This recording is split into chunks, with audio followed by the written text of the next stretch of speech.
So let's go before everybody tries to get prepared. Go ahead, Tyler Panya.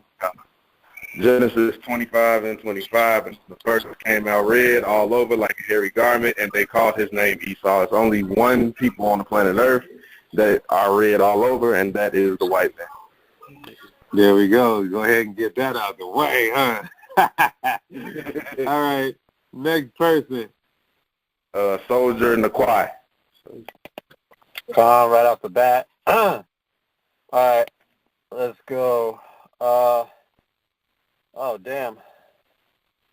Let's go. Hold on. Slack it. It's all good. You got 30 seconds after your card on. No way. All right. Revelations 2 and 9. I know that works, tribulation and poverty, and I know the works of them that say they are Jews and are not, but are the synagogue of Satan. The synagogue of the synagogue of Satan has to be the Edomites because there's no mention of the Bible of them there's no mention of the Bible of the true Israelites, the hidden ones, having any relation with evil or Satan.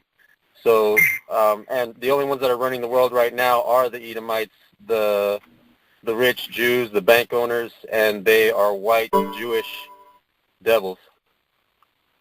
Well, you just proved that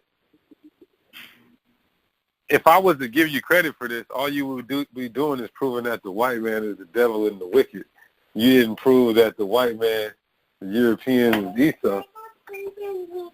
You can give me a follow-up one? Maybe we could try that. Well, I'll tell you what. I don't know. What should I do, officers? I don't think Revelation 2 and 9 honestly proves who the Edomites are. It proves that the people who are in Israel aren't the real Jews, but I don't know if that proves that they're Edomites. Or it proves they're the devil and the wicked. So, but there's only one place he could have went of substantiated that they are the Edomites, and he didn't even quote it. So I'm gonna have to let you go and quiet, but stay on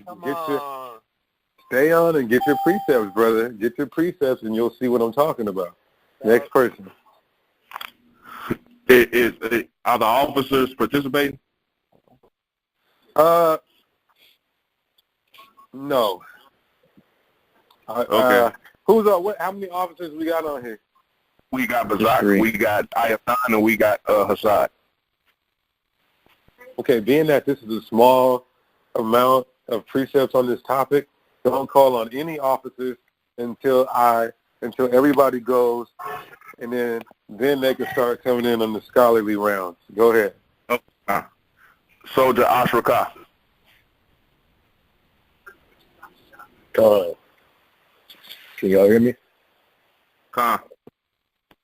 Ezekiel 36:5, therefore thus saith Yahweh God, surely in the fire of my jealousy have I spoken against the residue of the heathen, and against all Idumea, which have appointed my land into their possession, with the joy of all their heart, with despiteful minds to cast out for prey.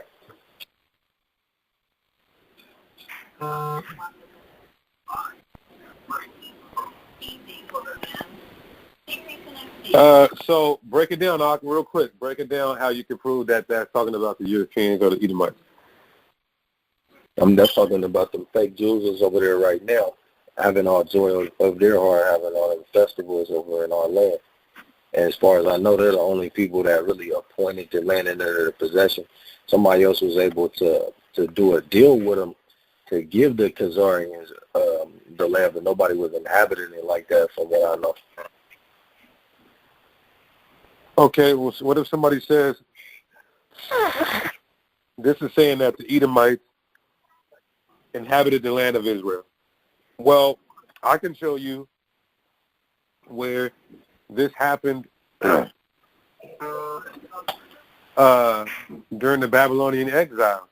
And so somebody may say, well, how can you say that this is talking about today when it could be uh,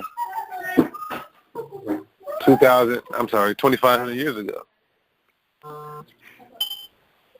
And then I would say, I've been blowing my nose I'd on take some this edification in there. No, don't. I love you.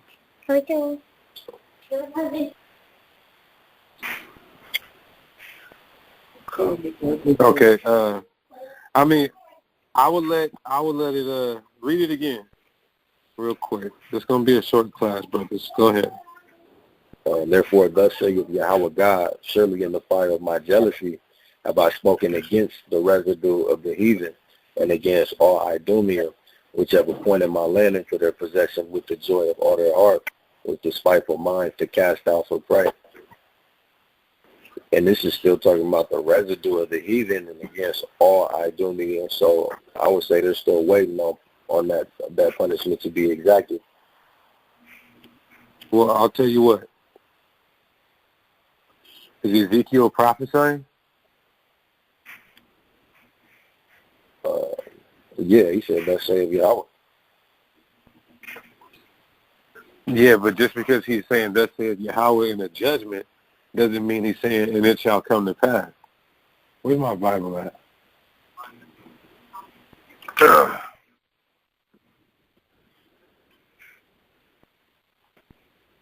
No. Ezekiel 36 and what? 36 and 5.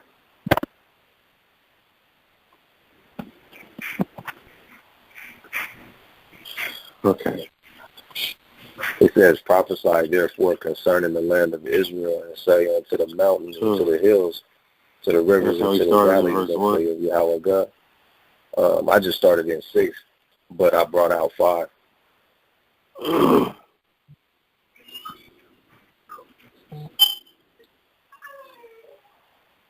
What?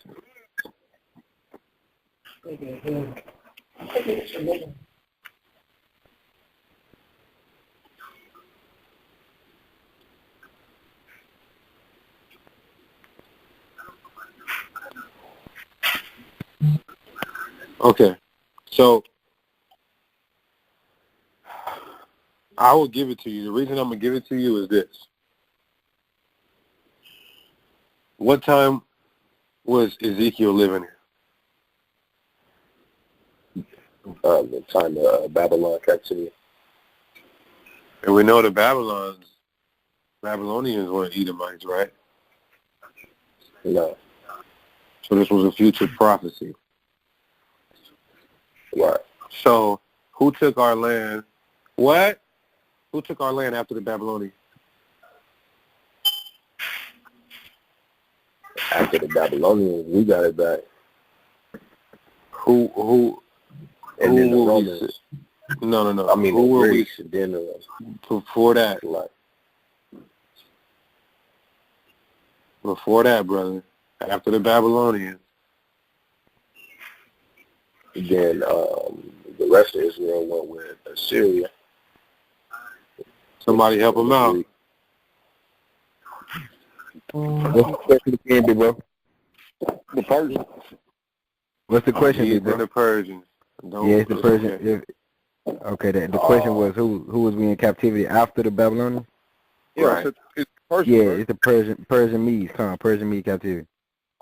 Right. Who said that? The Bach? Khan. Okay. So we know the Persian and the Medes.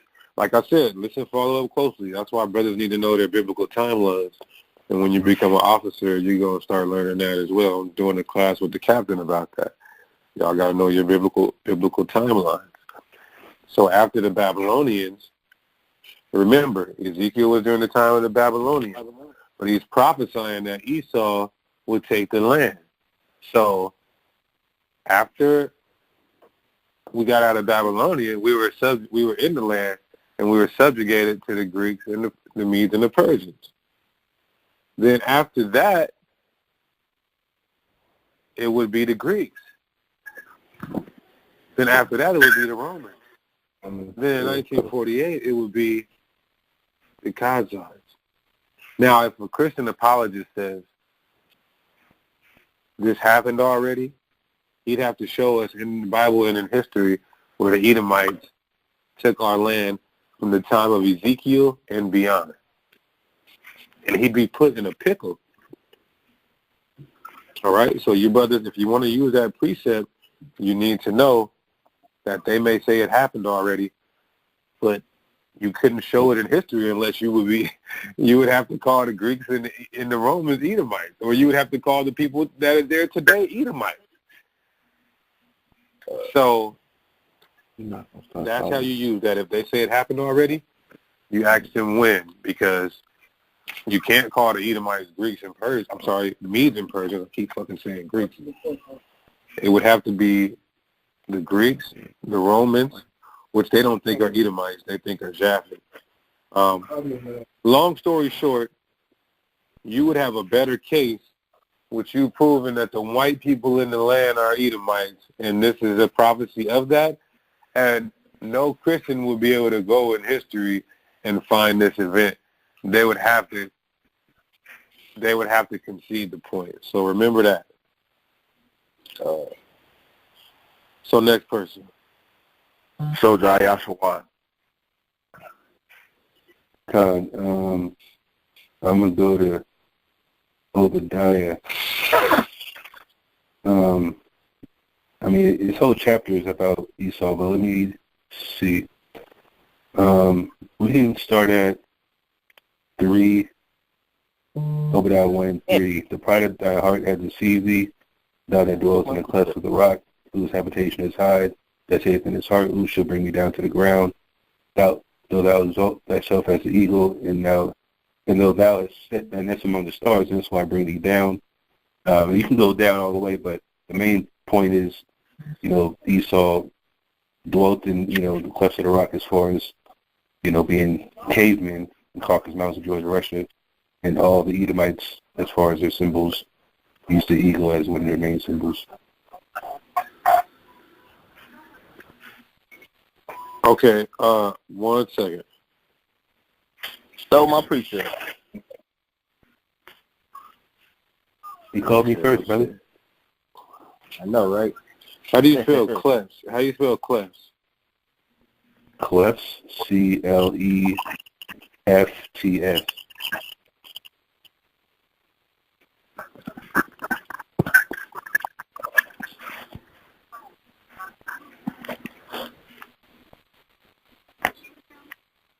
That was Obadiah what? Verse 3 1 and and 4. I mean, I could have read all the way down, but that'd have been a lot longer. It would have been like 8 verses.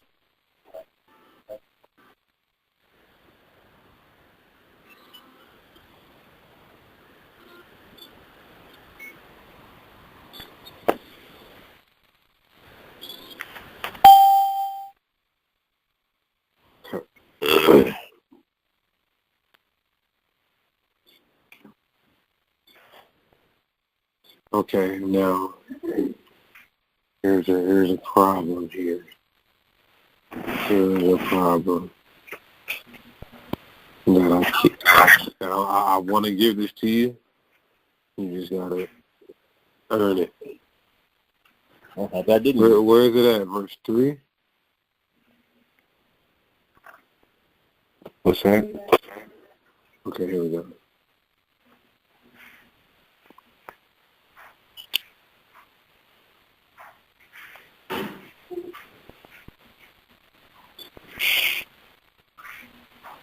Okay, I need you to turn with me.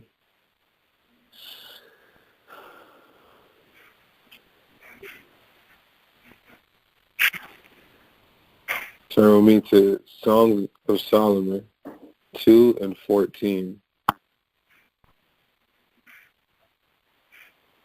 And read that. Psalm 2 and 14. O my dove that art in the clefts of the rock, in the secret places of the stairs, let me see thy countenance, hear thy voice, or sweet is thy voice, and thy countenance is comely. So you're saying that so the rocks means that they're cavemen, right? clefts of the rocks means that's where they were dwelling. But I said the Caucasus Mountains means cavemen. Yeah, well, Caucasians, pretty much. You proving cavemen doesn't prove that the Edomites are Esau, because somebody would say, well, the Bible talks about Israelites dwelling in caves. Okay. I also said about the eagle, they use that as their symbolism on their country flag. So that's another point in reference to the symbolism to know who they are.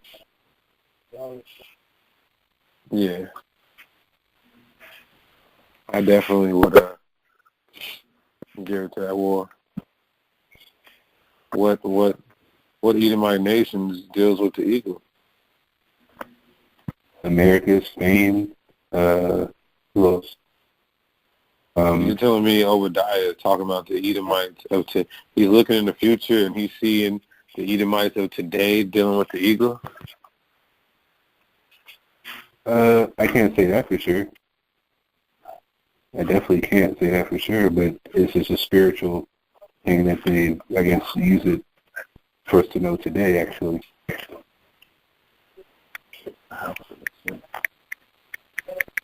Okay. So I want you guys to look at something. Look at Aetos Dios. Aetos Dios. It's Aetos Dios.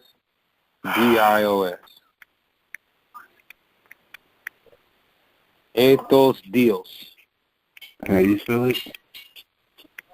Aetos Dios.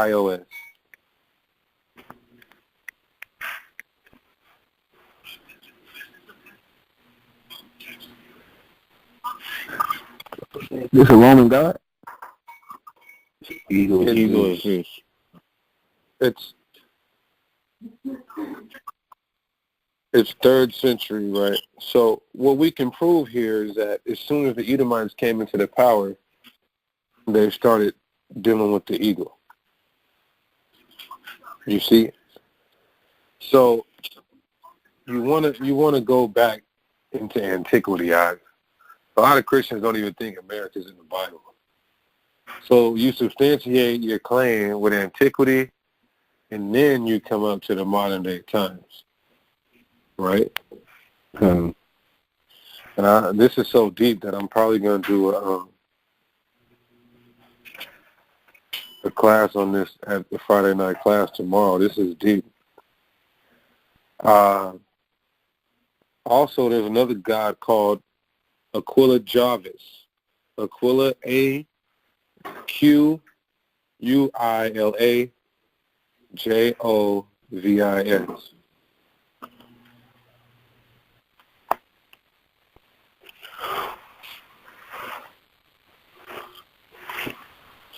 What that look like?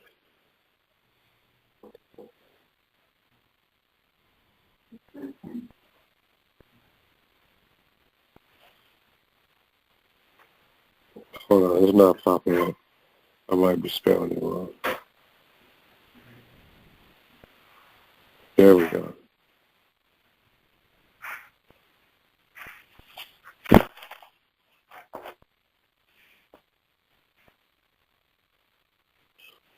Okay.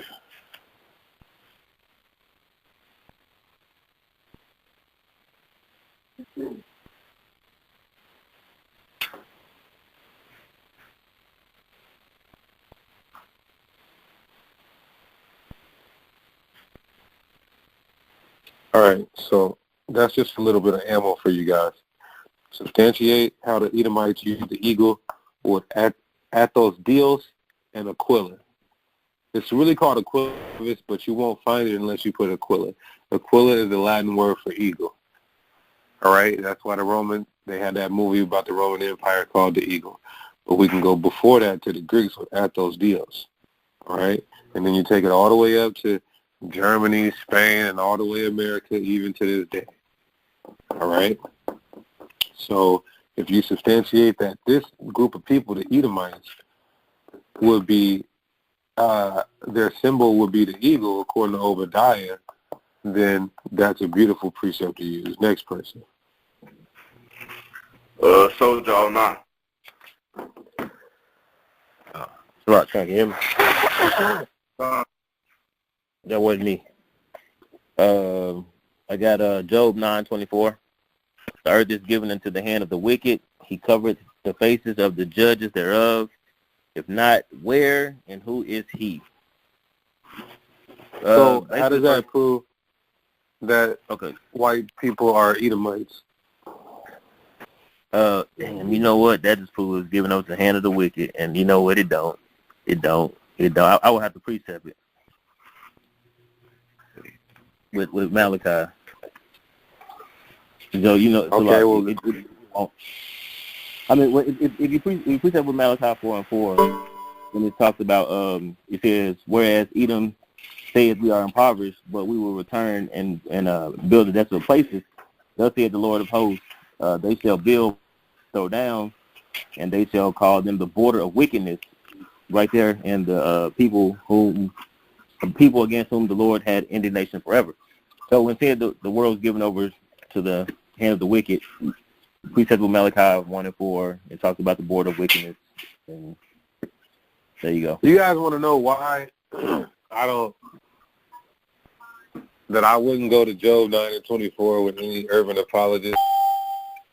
Why is that? Because how many people have ruled the world?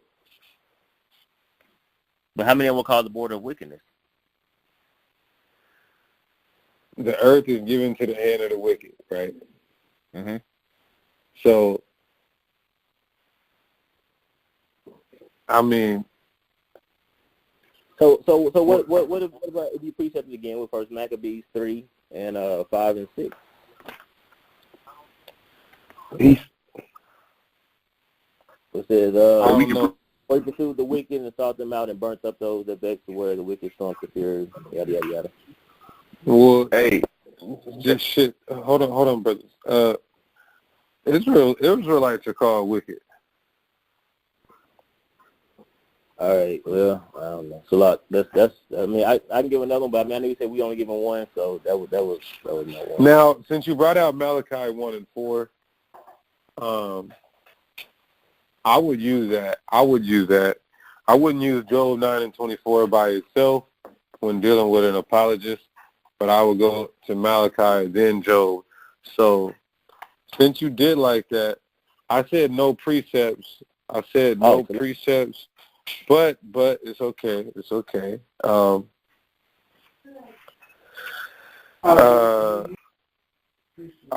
go ahead and give you that. I'll go ahead and give you that because only way to use, and I'm only doing it because of this.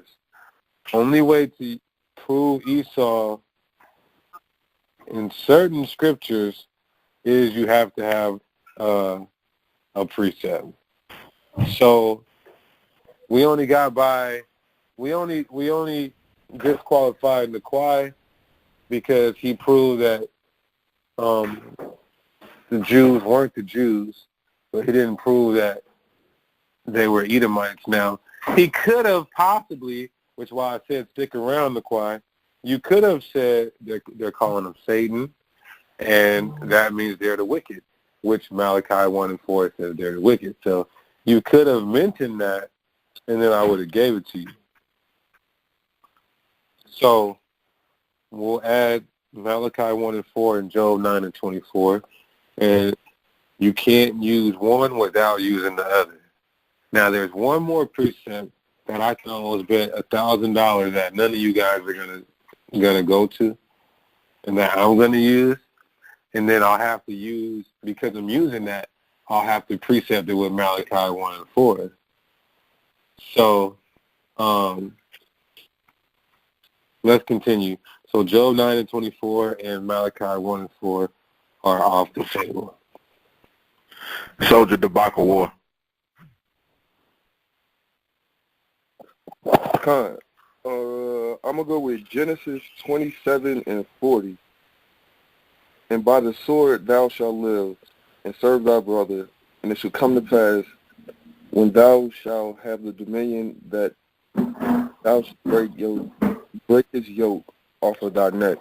So basically it's saying Esau's blessing would be living by the sword. And how do white people live? They live by the sword. They conquer everything by guns and violence. So the white man's the devil. That proves he is Esau. Okay, so you say European, you say the Bible says that Esau will live by the sword. And the Edomites, they live by the sword. I'm sorry, Europeans, they live by the sword. Edomites. That's what you said? I'm saying Esau, hold on. Not because America lives by the sword too. I'm saying white people are Esau and all of them live by the sword. They all live by the sword, but the Arabs are over there really living by the sword. But they don't have nuclear technology. Well, they got it now, but they don't have it like them. Well, show me nuclear technology in Genesis 27. Ain't it the sword? For my sword shall be bathed in.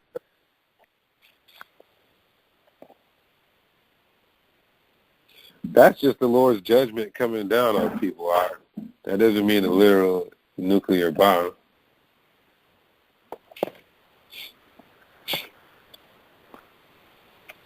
Mm-hmm. Also, they'll live by the fatness of the earth. Are the Arabians living by the fatness of the earth? Yeah, they got all the oil. The fatness of the earth is the oil.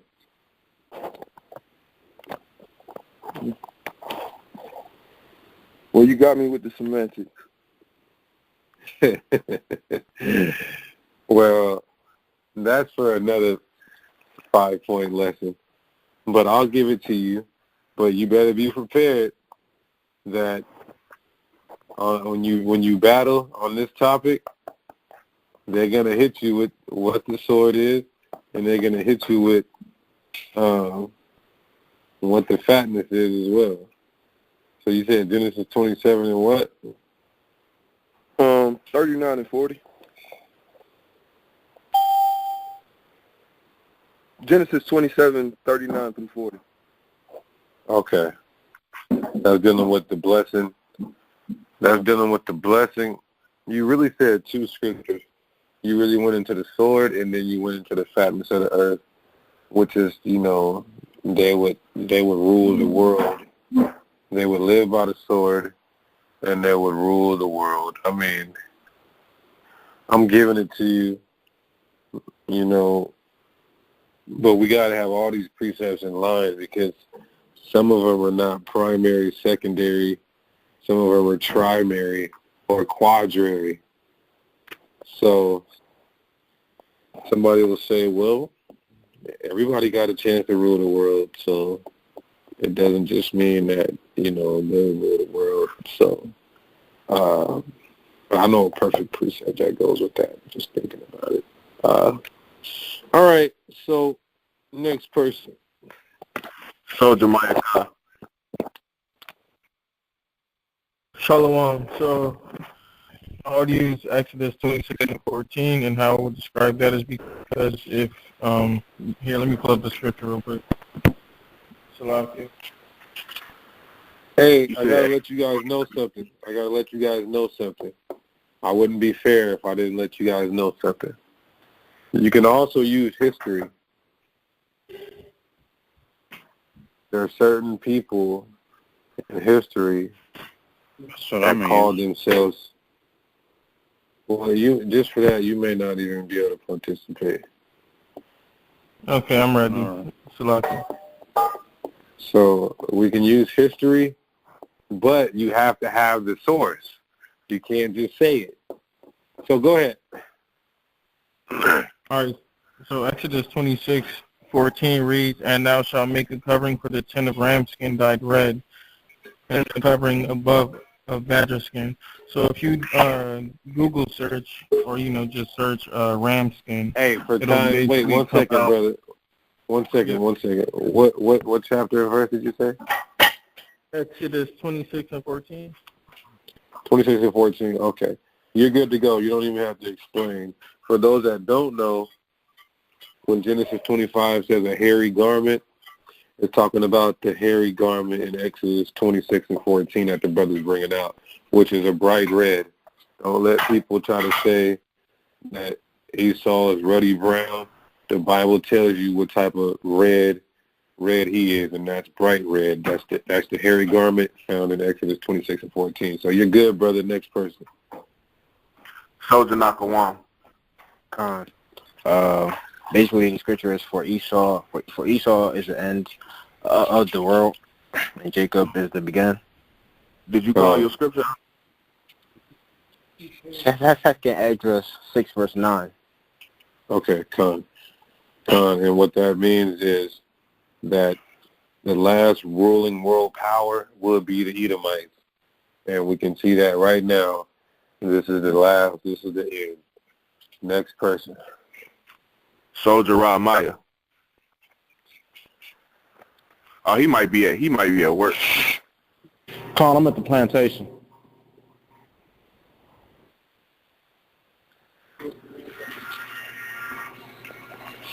So do I skip him? But You put an E by him. okay, Con. Soldier Rakab. I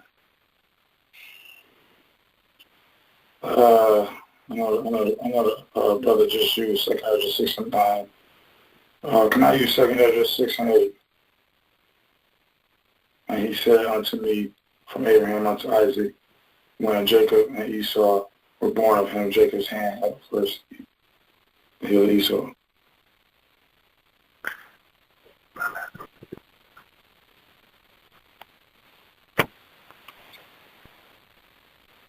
I'm wondering what the hell is going on here.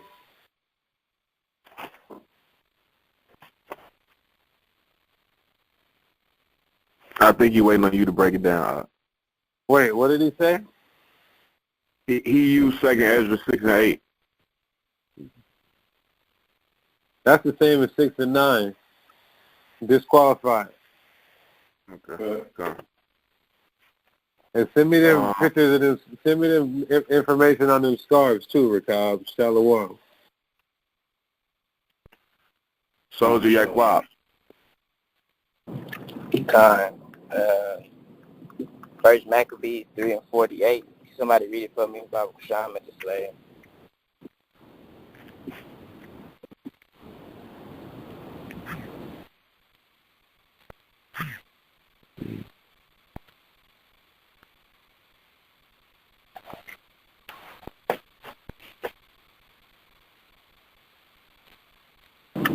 Anybody? Well, First Maccabees 3 and 48. This is the book of First Maccabees 3:48. And lay open the book of the law wherein the heathen had sought to paint it likeness of their images. Talking about so, who's the heathen? How Esau painted all the prophets and Christ white. Does it say the Edomites did this?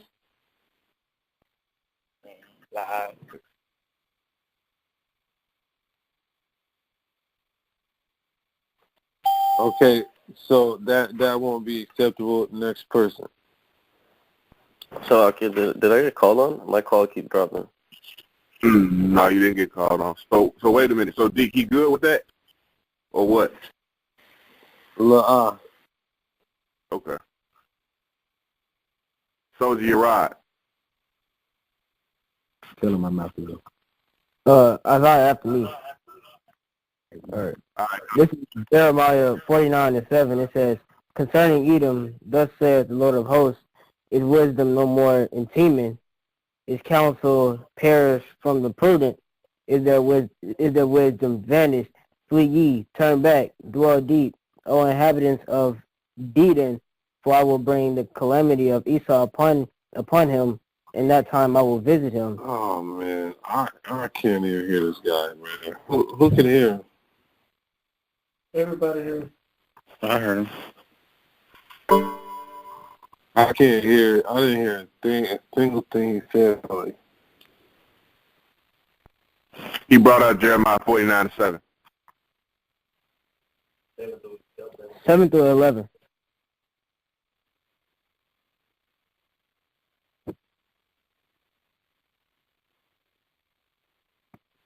Shalom, what we waiting on? You Can can't hear him? anybody hear me? So what he?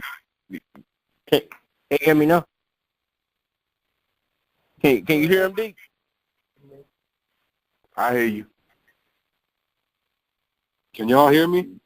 Yeah, I hear you. Yeah, we can hear you. Come, we hear Can you you. hear me? We hear both of y'all.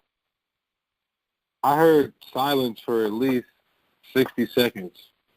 Oh, almost on you. So, know. Bro, I'll tell you something. Can you hear me now? What scripture did you quote? I pulled Jeremiah 49, 7 through 11. That's a lot of scriptures, my brother. Let me look at it.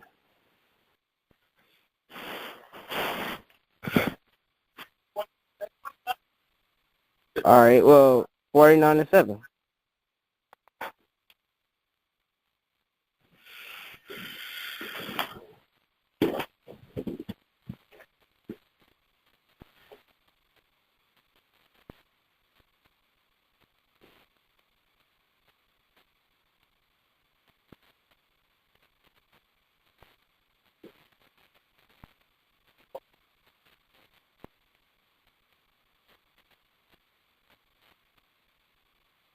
Okay, so how does it prove that Europeans are Edomites to you?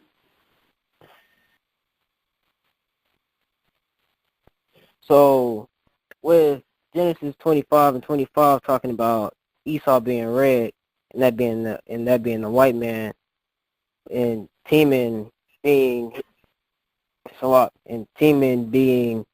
his one of his dukes. I'll get that precept.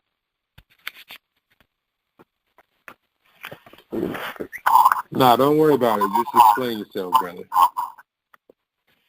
All right, Con. How that being one of his dukes, which I'm pretty sure that was his son, that would be the white man, wouldn't it? Well, that will be the white man.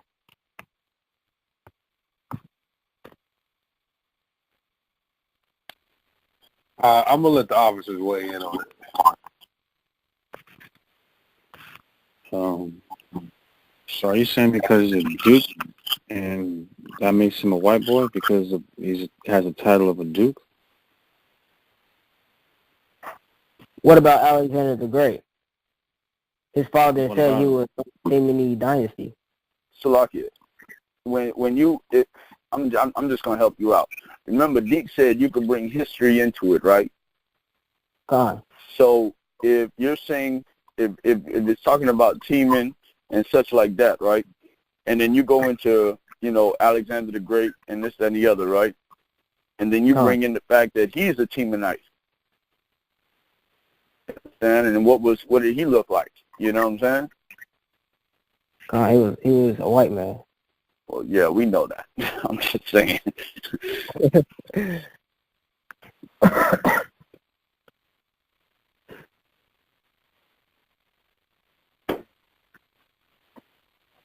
So we move on. Think you good? I'm saying if he does that, he'd have to quote me a viable source that says Alexander is a Temanite.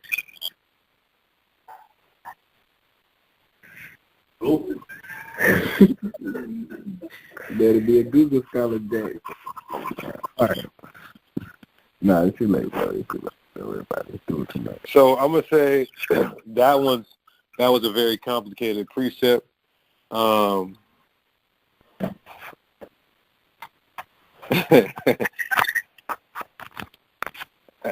like I said, I'll leave it to the officers to give it to him or not. Basically, what he's saying is that Esau is red and he's the white man. So Teman is a duke of Esau, and he would have to be the white man. Yeah, but the first 2 points were already brought out as far as Esau being red and whatnot. Yeah, but I said you could use a precept. You can use a precept too, because some of these verses are kind of difficult. You can use a precept. But if that's the case, then we would go to everywhere. We would say, okay, Esau's red, and we would go to everywhere where it says Esau, then go back to Genesis 25 and say, look, this is the white man. We got the color out the way. Now we need to get the prophecies that fit him, like we get the prophecies that fit us. So I'm not going to accept that precept. Next person. Soldier Isaiah. I'm gonna go with First Maccabees chapter 5, and I'm gonna go to verse 3. Then Judas fought against the children of Esau in Idumea at Arabatan, because they besieged Israel, and he gave them a great overthrow and abated their courage and took their spoils. So at this time, this is at the time of Maccabees, and we know who was dwelling in that area trying to besiege Israel, which is the this time of the Greek captivity. Who was dwelling in that area trying to besiege Israel? You said who? It said Esau, yeah. The children of Esau. Okay, so how does that prove they're white? Because when you jump down to verse 39, it says he have also hired the Arabians, a completely different people. Okay, so to help them. I'm not saying they're Arabians. I'm saying how can you prove that they're white just by saying that they were trying to besiege Israel? Because it literally says they're the children of Esau. And in the time that we're dealing with is when we're going through the Greek captivity. And these were the people that were trying to besiege Israel. And they was adding other heathens with them. Okay. What you're saying is that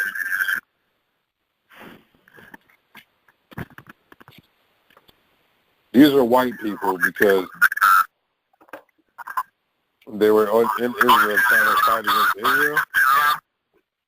They were in the land of Idumea. Okay. If they were, I'm trying to figure out how you get white people out of what you're saying. It says, then Judas fought against the children of Esau in Idumea at Arabatan, because they besieged Israel. And like I said, if you read verse 39, it clearly says he have also hired the Arabians to help them, a completely different people, you know what I'm saying, than who the children of Esau was in Idumea. People try to claim that Esau is the Arab, but it can't be saying these were Arabians or anybody else, you know what I'm saying, other than the Grecians, because he said he went and hired all the rest of them. Really? Oh, really? He said he have also hired the Arabians. Wait, hold on, brother. You're saying that Esau can't be the Arabs because of what now? Say it a little slower. Because when you continue to read, it says in verse 39, he have also hired the Arabians to help them, and they have pitched their tents beyond the brook. So the children of Esau couldn't be the Arabs, because he literally went and got the Arabs to help them. Okay, well, isn't the nation of Israel two nations? Two separate nations? Okay. We're actually one nation. We're one nation. Oh, well, is Ezekiel lying? I'm lying, bro. Oh, my goodness, bro. We're bringing the sticks together. We're one nation. We're just not one nation right now. And they're not one nation right now either. Why not? Hold on, Jacob. Where's that in the Bible? Where's it prophesied that Edomites aren't going to be one nation? Oh, I can show you where. How? But, I can show you exactly where. Baba Kashaw. It might full of, bro.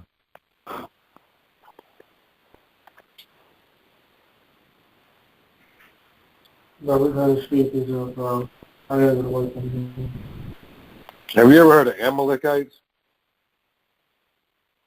Yeah. Some of the Edomites that's in the land right now. The chief house of Esau. So why do they move as two different nations? I wouldn't say they move as two different nations. They do. They don't consider themselves. Okay. Well, I'll say this. Just for the truth to stand, everybody had a breakdown. When you go into what's that, Zechariah, the 5th chapter that we was breaking down, it do say that there'll be two different nations, bro. It do say that they're working as two different entities. Cause let me see if there was Zechariah 5 that we was going into. Zechariah 5 and 9. It says, "Then lifted I up mine eyes and looked, and behold, there came out two women, and the wind was in their wings." That's talking about the Christian Edomites, the Edomites that you're talking about, where I was talking about, and the other woman was talking about. This is the breakdown we got from Chief. The other woman was talking about the so-called Jewish Edomites, or the Amalekites, and all those people. So they do move as two different entities. Okay, so you just proved your own self wrong. No, I did. I mean, but the Amalekites is still white, though. But no, the point you're trying to make is that Edomites fought against Israelites, and so you're just automatically saying they're white. What in that verse proves they're white? I'll take the L, bro. But I mean, it's clearly saying that. No, I want to give you the W, but I'm asking you, what in your verse makes it that the Edomites are white? I'm just not getting it. It's the context of the whole situation and the battles that they fighting. See, you're not even explaining it right. That's why I can't give you the W.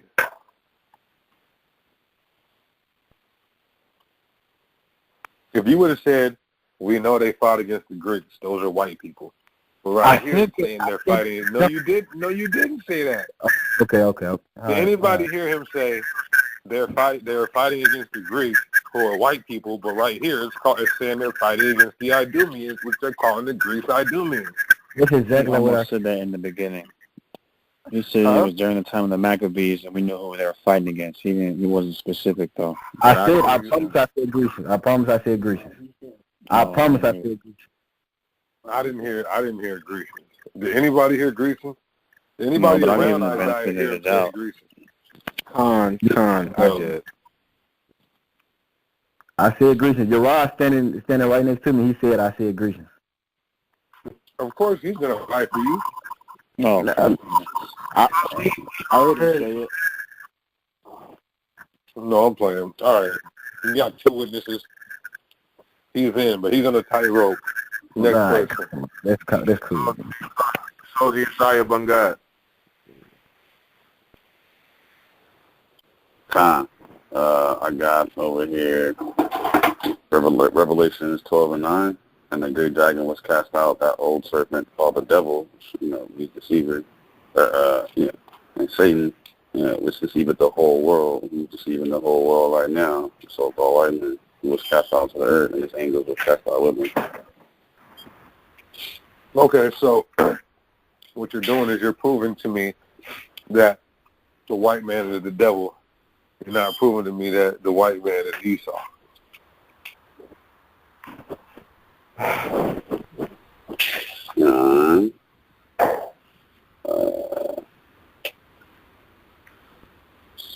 Yeah, that's pretty much what I had for that one. Okay, he's that's not accepted, but stick around and get your precepts up. Next person. Soldier Isaiah Allah. Con. We have First Maccabees 3 and 5. It says, "For he pursued the wicked and sought them out and burnt those that vexed his people." Now, brought that out. No. Somebody brought out 5 and 3, and he brought. No, Anan brought out 3 and 5. Anan brought out 3 and 5. I remember specifically because he was matching it with Malachi. Well, matter of fact, Anan, you're still on here, right? No, I did Job 9 and 24. And then you went, and then you said First Maccabees 5 and 3, though, didn't you? Well, I preached it with Malachi, but then I went to First Maccabees to try to precept that to Malachi. So I did bring it out to try to help prove my point. Hold on. I'm the one who just brought out First Maccabees 5 and 3. That was Isaiah. No, he brought out 3 and 5, not 5 and 3. 3 and 5. Anan brought out 3 and 5. And First Maccabees 3 and 48. I don't see nothing else in First Maccabees on my page. Me neither. Okay, Continue. I didn't bring it out. All right, my fault. Sorry. Okay, so the Maccabees are Israelite brothers who were resisting Greek oppression. When the next verse talked about the wicked being shrunk of fear. Now, during that time, it was during the Seleucid Empire, which was a ancient Greek empire, which led following by the Macedonian Empire, and I believe all this was, according to Google, it was during 312 BC to 63 BC, which was expanded by Alexander the Great. And if you do your research, Alexander the Great is a king of ancient Greek, which was occupied by white people.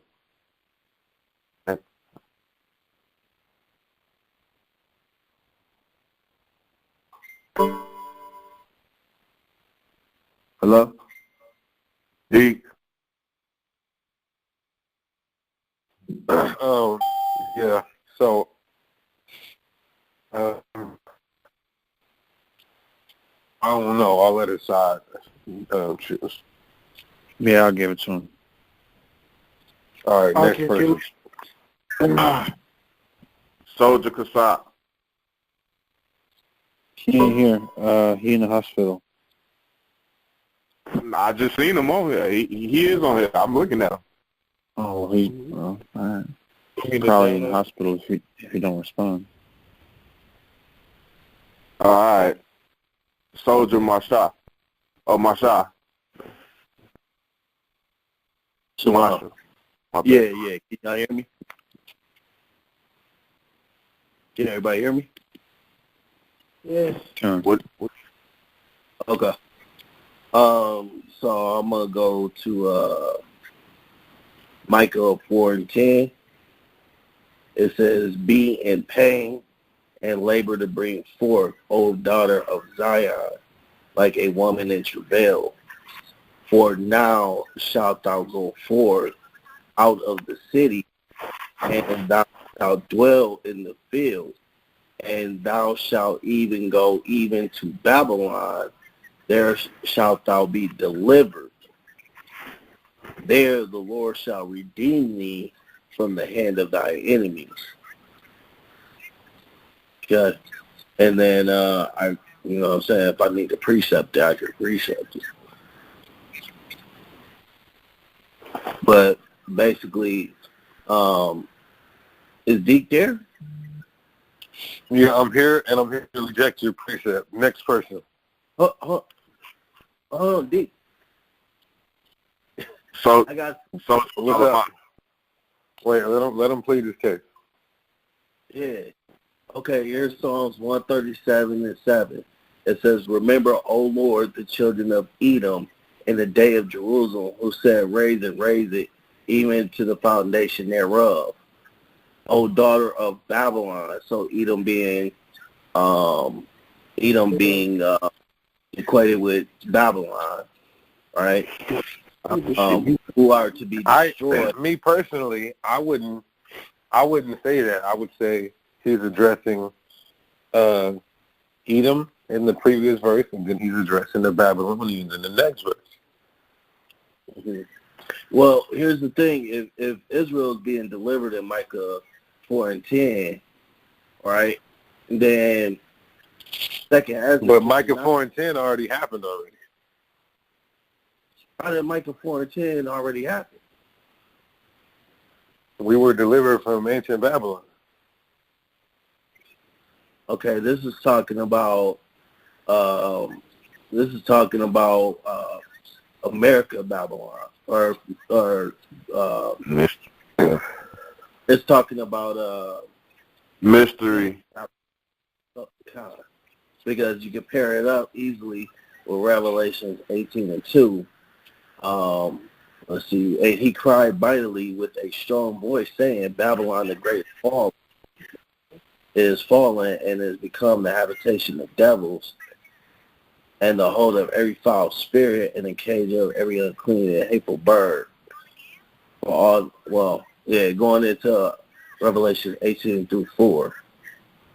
Okay, so you just had to go through 3 precepts. I mean, really, if you just want to cut it. Well, no, basically what you would have to do is this. You would have to go to Micah 4 and 10. Then you would have to prove that Edomites will be ruling Babylon. Then you have to prove that Babylon is America. Well, I got that though. Second Ezra 6 and 9, for Esau is the end of the world, and Jacob is the beginning of it that followed. So Babylon, and Esau are one and the same thing. They go together. So therefore, Israel is going to be delivered out of Babylon, proving that the white man who runs Babylon is the Edomite. I'm gonna have to give it to I'm gonna have to have the officers weigh in on it, because you'd have to go through a bunch of breakdowns just to prove that. That's way too much. I can't accept it. Next person. Soldier Solomon.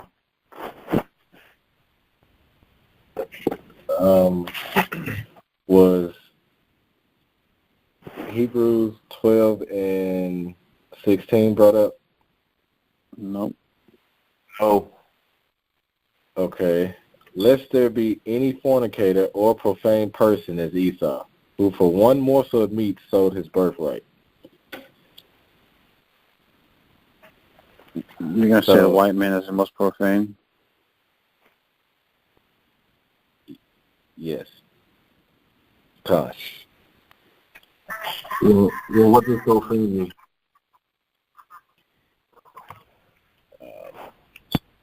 Would you like for me to look at the Hebrew definition? You could just tell me real quick what it means. That's all I need. You don't have to give me you have to go look up the definition in the dictionary. Profane, when I think profane, it comes to mind as like someone that is foul and... So basically, but here's the problem. If you say that, then I'm then going to say that there's pictures of the Egyptians on hieroglyphs of them sucking their own cock, and them also letting their own son put their cock in between their buttocks. So then I'm going to say that they're profane too. I'm going to say the white man ain't the biggest faggot on the earth. The fucking Egyptians are the biggest faggots on the earth. Yeah, I watched this. First Maccabees 1:43. Yea, many also of the Israelites consented to his religion and sacrificed unto idols and profaned the Sabbath. And, it goes on to how we're being profane. So we are being profane too. Have you ever seen a Japanese person's diet? They eat anything. Rats and octopuses and all kinds of Well, first of all, in Isaiah 1, it calls Israelites Sodom and Gomorrah. That's true, too. All right, so precept rejected. Good point. Good try, though. I would bring that out after my 10th body blow. Next person. So the Yadadiah. John. I'm going to do Genesis 36 and 15. These were the dukes of the sons of Esau, the sons of Eliphaz, the first son, the son of Esau, Duke Teman, Duke Omar, Duke Zepho, and Duke Kenaz. And we know that's Teman, and we know Alexander the Great descended from the Temanite dynasty. What, Josephus? Wait, Josephus, huh? Oh, not Josephus. Wait, you mean the same Josephus that calls Christ a hunchback? Hold on, Esau. You're breaking your vow. Now, I need you to explain to me where Alexander is called a Temanite. Where, who, when? I need a primary source, or it's an primary assertion. source. Will you accept Wikipedia? Every Wikipedia article has a source at the bottom of it. You would need to let me know who that is. Okay, give me 1 second.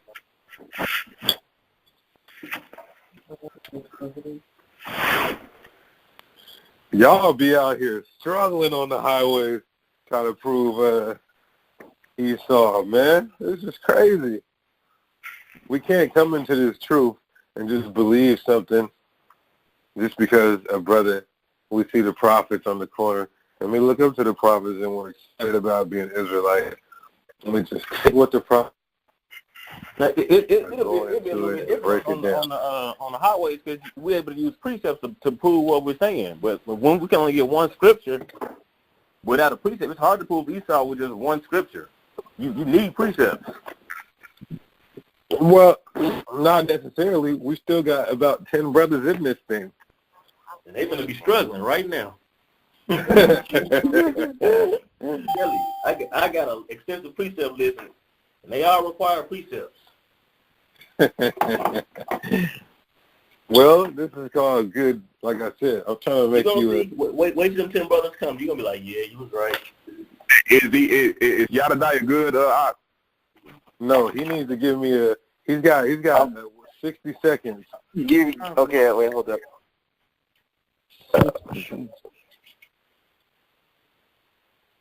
You got that cricket Wi-Fi.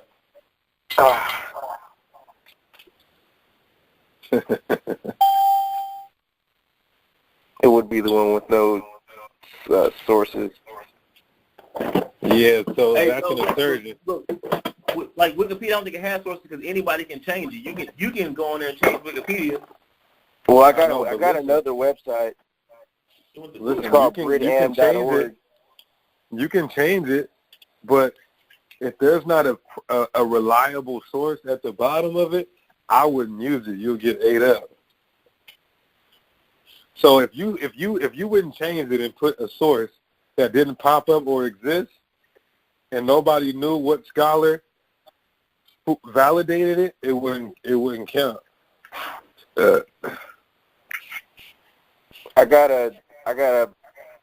a doctor, apparently a scholar on here who has his name on here on this. That's the best I got.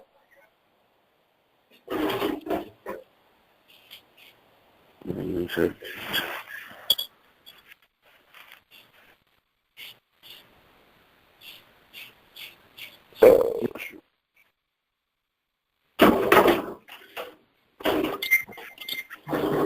yeah, I can't find anything.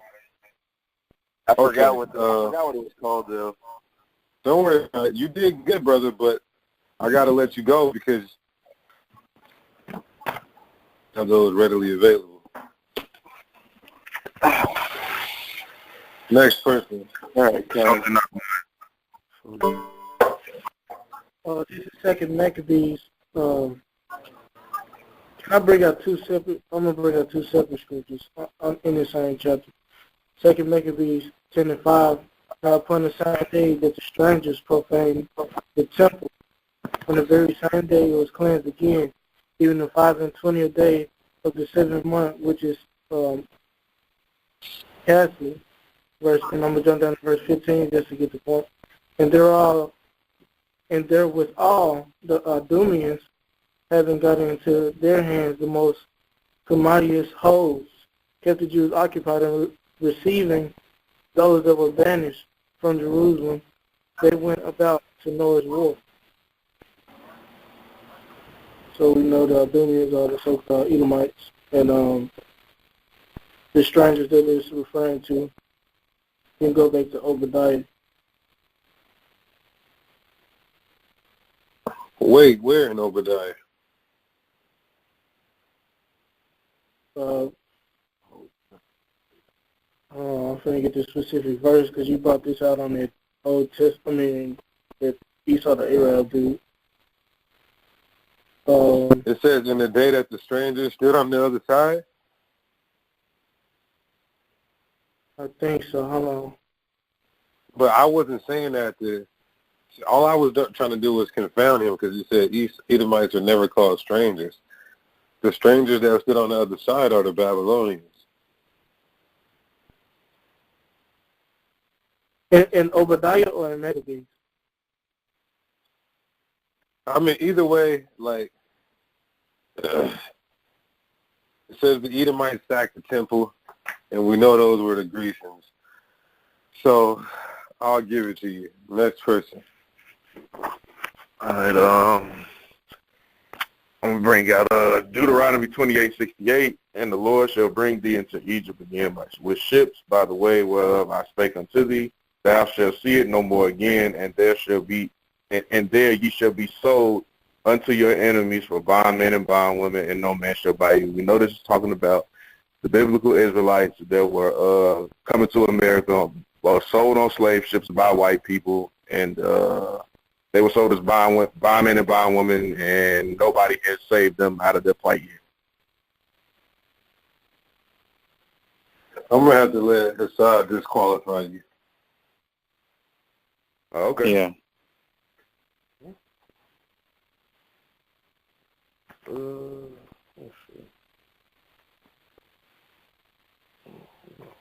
Who's next?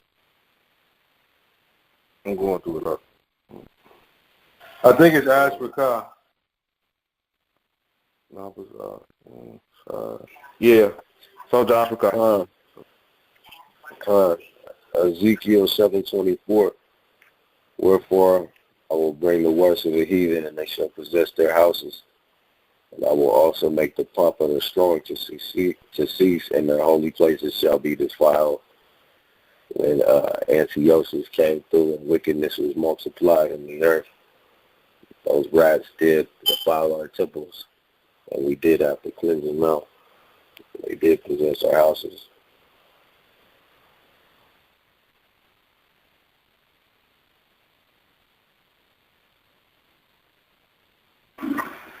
Wait.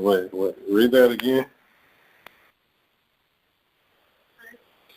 It says, wherefore I will bring the worst of the heathen, and they shall possess their houses. I will also make the pomp of the strong to cease, and their holy places shall be defiled. So where does that say, where do you see Edomites in there? That's talking about the Greeks coming to. Where does it say Edomites though? It doesn't say Greeks or Edomites though. It says the worst of the heathen. We know Esau is the worst of the heathen from the book of Hebrews. Well, I would contest that, because I would go to Zechariah 14:21. How the Canaanites, they're going to be the serpent. They're going to be eating dust, and they're never going to be able to come to the temple. So I could say the Canaanites are the worst of the heathen. You said they'll never come into the temple? That's what the Bible says. I couldn't hear what you was reading. But if that's what it said, it still says that they'll come in and defile the temples. No, I'm saying I can prove to you that the Lord has called other nations the worst of the heathen as well. Yeah, but worse, that won't come into the temple. So all I got to do is qualify the Canaanites as Hamites or Africans, and bring the Edomites back into the argument that came during the time of the Maccabees. Well, so wait. Here's a problem. Are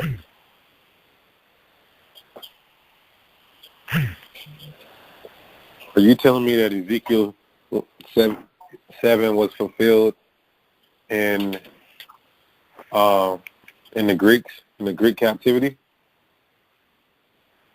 I'm saying that from what I understand, it was fulfilled partially during what happened with the Greeks and partially what happened with Rome. Say that again? I was saying that from what I understand, it's a partial prophecy between what happened with the Greeks and what happened with the Romans. But you said it was Antiochus and the Greeks. Yeah, no, that would have been my starter point. I just didn't want to ramble if I was going to get edified. Okay, so I see where you're going and what you're trying to do, but prove to me that Esau is the worst of the heathen. Okay, I would go to Romans where it says that have not the potter power over the clay to make a vessel unto honor and others of dishonor, where it also calls Esau vessels of wrath fitted to destruction. And there's no other heathen described like that. Even Ham, the dusty ass, shall be licking dust, and the kingdom after Esau get destroyed.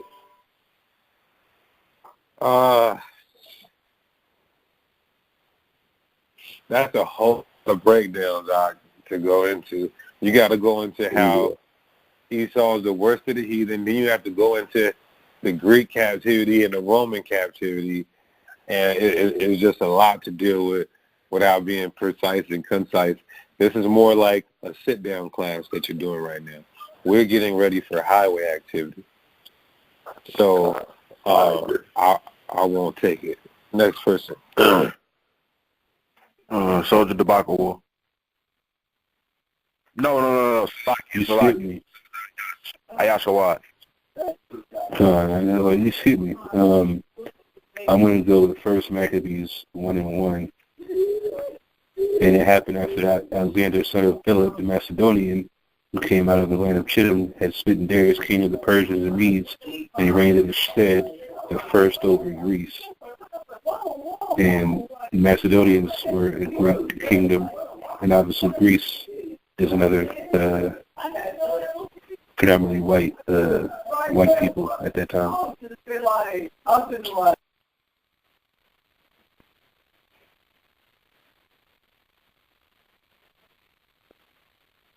D.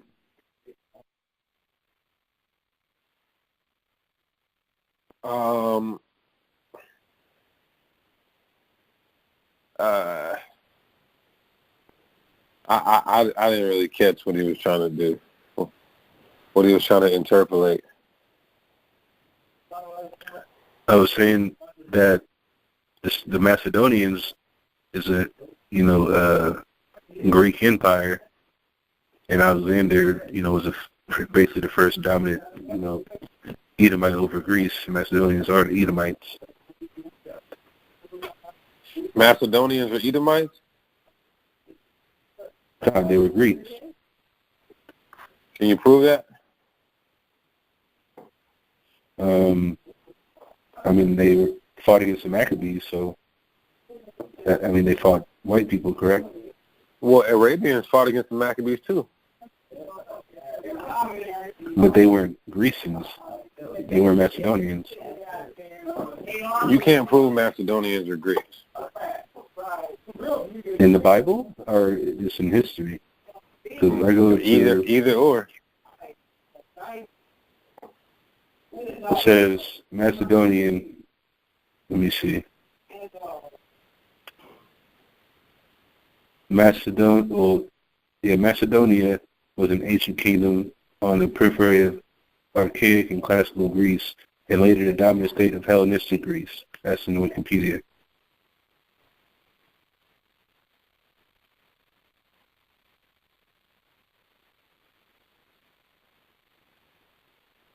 I'm going to have to give it to Esau because I can't. What Wikipedia source is that? Give me 1 second. This is, if you just go to, if you type in first, I mean, you just type in Alexander, but it's obviously Alexander's the son of Philip II of Macedon. And when you go to his link, it says he was known as the king of ancient Greek kingdom of Macedon until his assassination.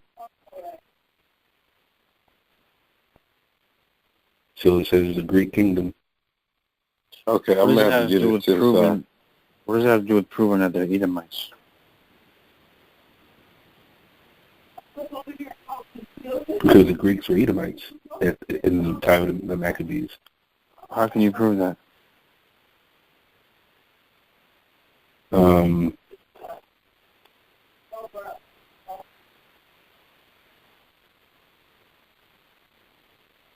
Well, if you go to, I mean, I don't want to, see, I'm doing the same thing everybody else is doing. They go into different precepts. But if you, go, if you already know Daniel's breakdown, where it talks about how the he-goat, where is it at? Let me see that. Daniel 8, but it never called the he-goat an Edomite.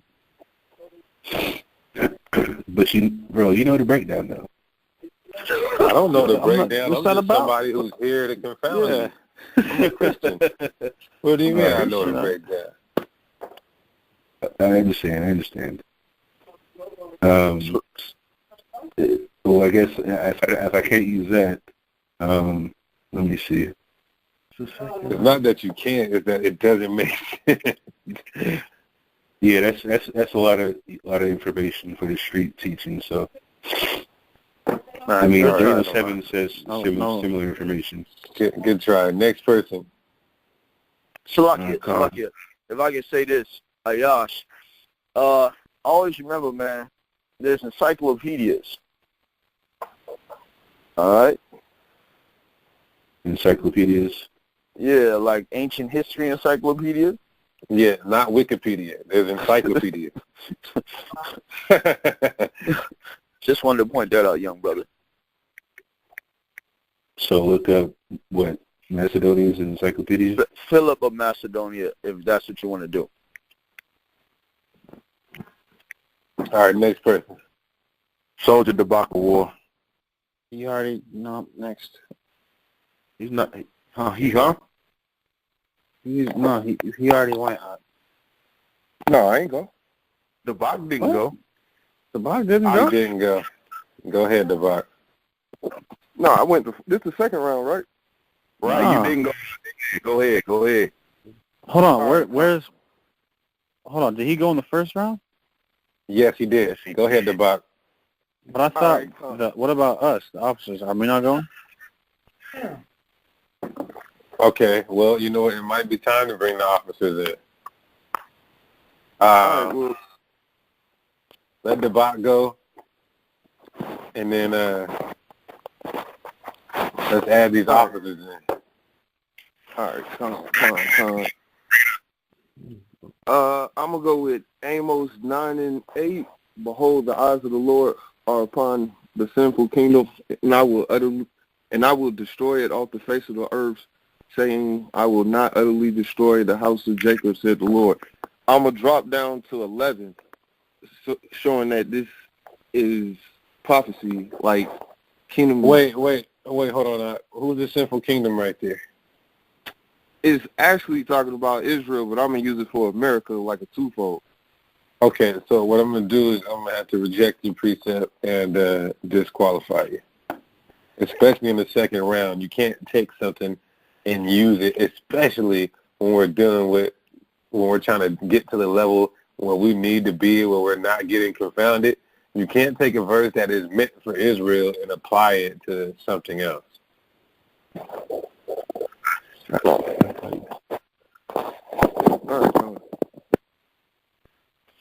Soldier, hold on, wait. So you want me to go for officers now, or just go down the line and then get the officers left? Yeah, do it the latter way. Okay, Con. So Jeremiah Ka.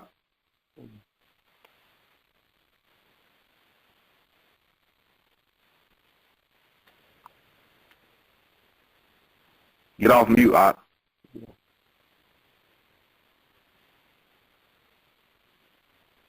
So Jeremiah Ka. 5, 4, 3, 2. Which All right. give him? Soldier Nakawan. Khan, this is book of Ezekiel, chapter 35 and 5.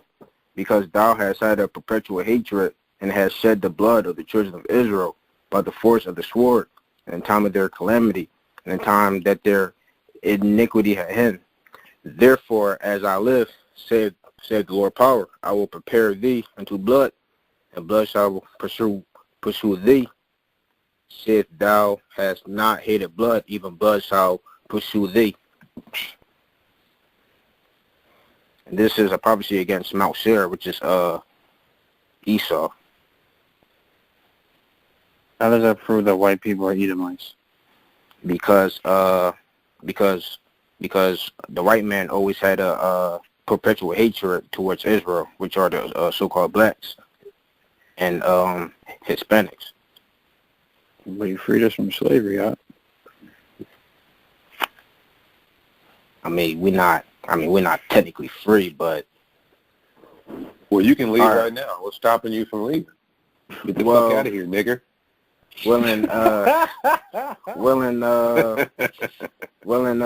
Verse 6, it says, therefore, as I live, saith the Lord God, I will prepare thee unto blood, and blood shall pursue thee.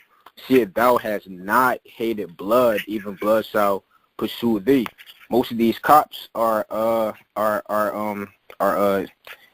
Edomites, and they kill Jakes all the time. So they love blood. Did any Edomite cop kill Freddie Gray? Well, I don't know who that is, but You did,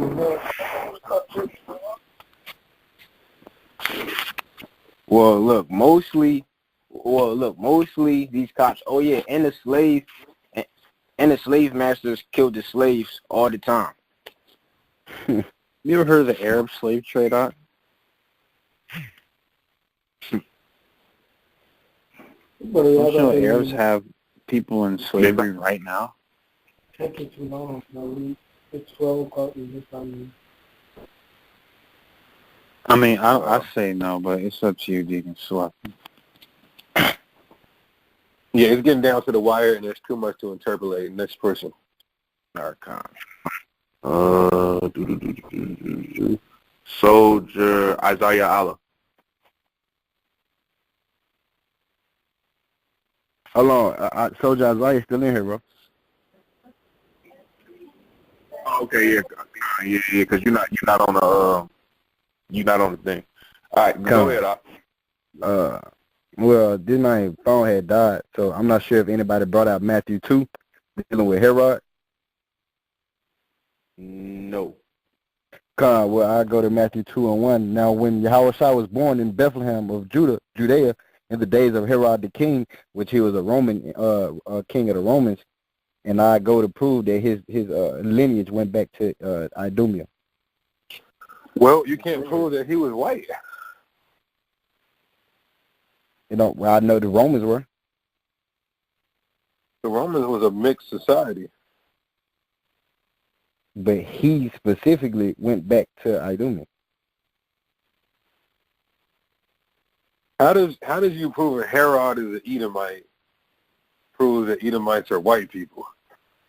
Because Herod was a king, a Roman king. They weren't just allowing. They might have let people in their army, but they wasn't just letting people that weren't of their lineage be their kings. What color was Herod? It don't matter. The Romans. He went back to the Edomite, the Romans. It does matter. The topic of this discussion is The nation that he was a part of, that he was the king of, were white people, the Romans. Even though his mother caused him to be a terror and to look as if he was of us, it don't matter if his pops was still a white man. The Romans were white? Yes. The time of Yahushua, yes. Hold on real quick.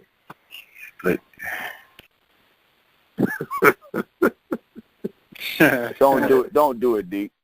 You're gonna hurt me. So you're gonna go right to the cheat consciousness was talking about, huh? Acts 22 and 25. And as they bound him with thongs, Paul said unto the centurion that stood by, Is it lawful for you to scourge a man that is a Roman and uncondemned? So are you saying that Paul is Man, y'all can't do that because we know he was an Israelite. Yeah. He was an Israelite. He was an Israelite. Okay, what about, watch this, Isaiah. So the Romans are white, right? So if Herod is an Edomite, that means the Edomites have to be white, right? Go ahead. Okay, what color is Barack Obama? What nation is he a part of? Bruh, he not black. I mean, he not a Israelite. He is a Hamite. Okay, he's a Hamite. So everyone in America, the so-called white man in America, are they Hamites? But y'all can't play this game, bro. We already know he went back to Antipas, bro. Antipater, whatever the fuck you say. Well, we know he goes back to Edom. We know he goes back to Edom. Here's the point that he's making. He's saying that they wouldn't let kings and emperors, they wouldn't let emperors or kings be kings if they wasn't Edomites, is what you're saying. Yes. Okay. So this is Septimius Severus. I'm going to read. He wasn't a king. He wasn't a king. Yeah, you said, okay, that's fine. Septimius Severus also known I'm breaking up, Deacon. From 193 to 211. So you would have been destroyed by now, brother. Was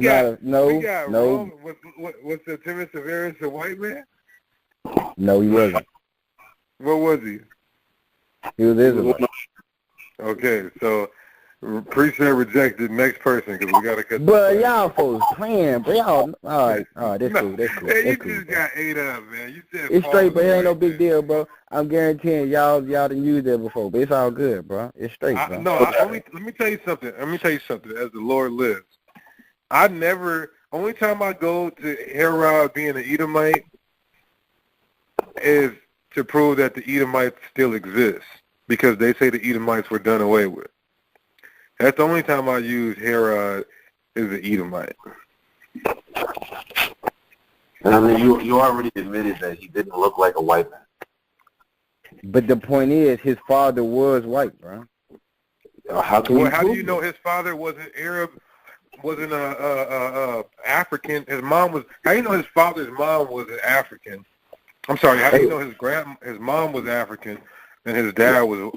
His father's mom was black. Esau himself took Hamite wives. So I mean, if we're gonna say that, I mean, But we know that Esau had a very fixed albinism for several generations, regardless of the Hamite women that he dealt with.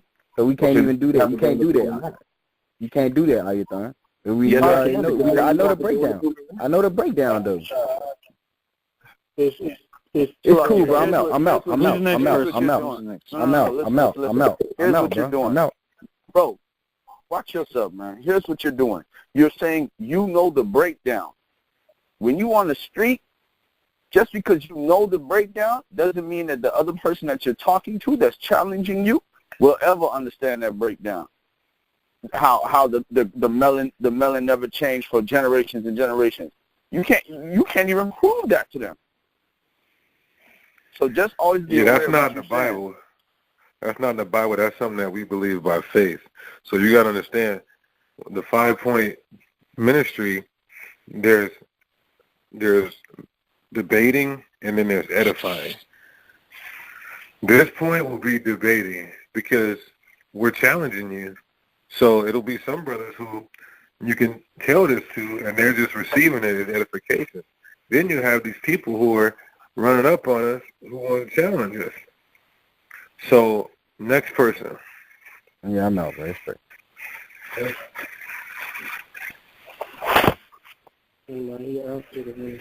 So Isaiah, I'm gonna be completely honest with you, man. I have nothing else to prove. Okay, Con. Next person. Okay, starting with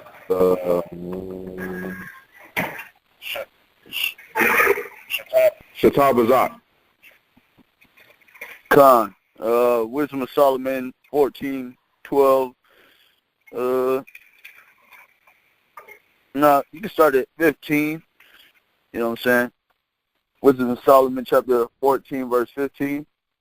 For a father afflicted with untimely mourning, when he hath made an image of his child, soon taken away, now honored him as a god. This is talking about Pope Alexander VI.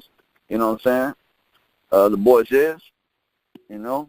So we know after that image that's been posted out there, we know that that's talking about the so-called Caucasian man, so-called the Edomites, man. Yeah. You can go from 12 to 17. I just cut it short. Okay. Shatar. Edomite. They don't prove it was Edomite. They don't prove it was Edomite. Yeah, let's wait. Hold on a second.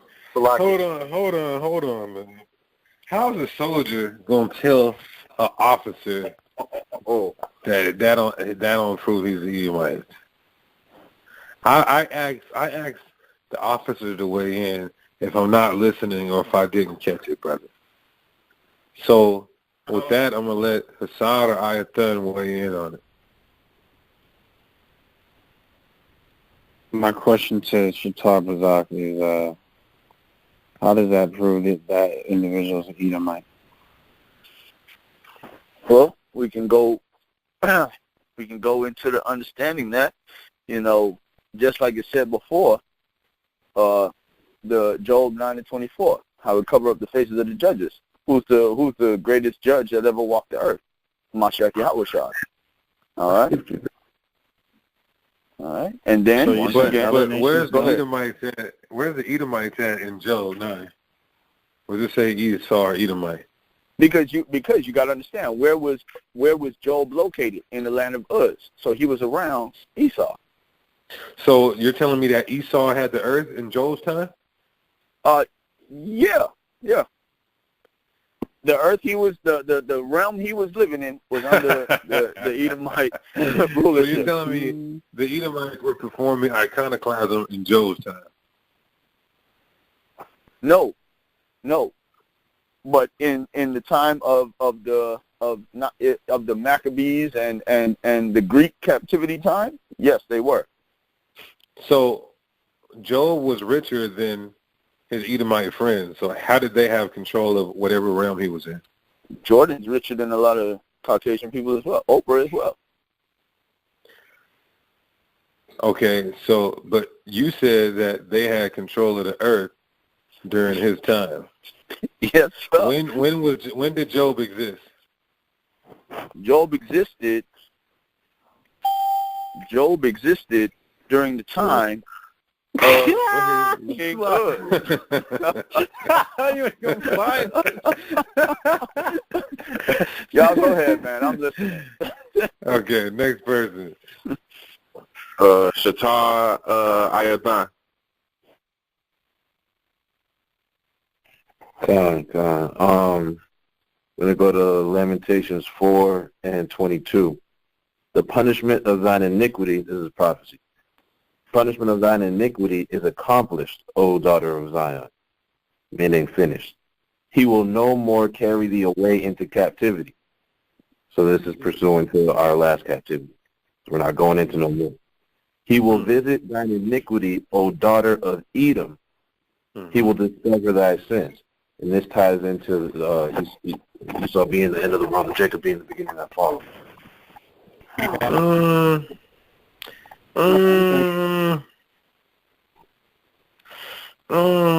that was a trip. You wasn't expecting that rock this shit. Come on now, don't lie.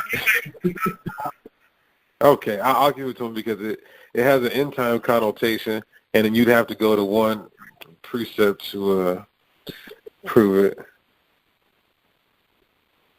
My wife is eating this cereal like it's like it got insulin in it, and she got diabetes. I mean, this is compliments of the other verse. I mean, this kind of implies that Edom is the last captivity. Okay, next person. Shaitan Hassad. Second Wait, Maccabees. so it's only Hassad and okay, Salakia, my bad. Go ahead. Second Maccabees 12. What's up? Second Maccabees. Go ahead. Second Maccabees 12:32, right? It says, and after the feast called Pentecost, they went forth against Gorgias, the governor of Idumea. Now, I'm going to read this little history on Gorgias the Idumea from the International Standard Bible Encyclopedia. It says Gorgias was a Greek general in service of Antiochus Epiphanes, right, which we know was one of the generals of Alexander, who we know as a white man. So if he was a Greek white man, they called him a Idumean. Okay, so just because somebody's a governor of a location, does that mean they're of that descent? No, but I say he was Greek. Okay, so Yeah, but he was. Who's that? Isaiah. Oh, you're leaving? Come. Okay, next time just hang out because we don't want to interrupt the class. Come. All right, shalom.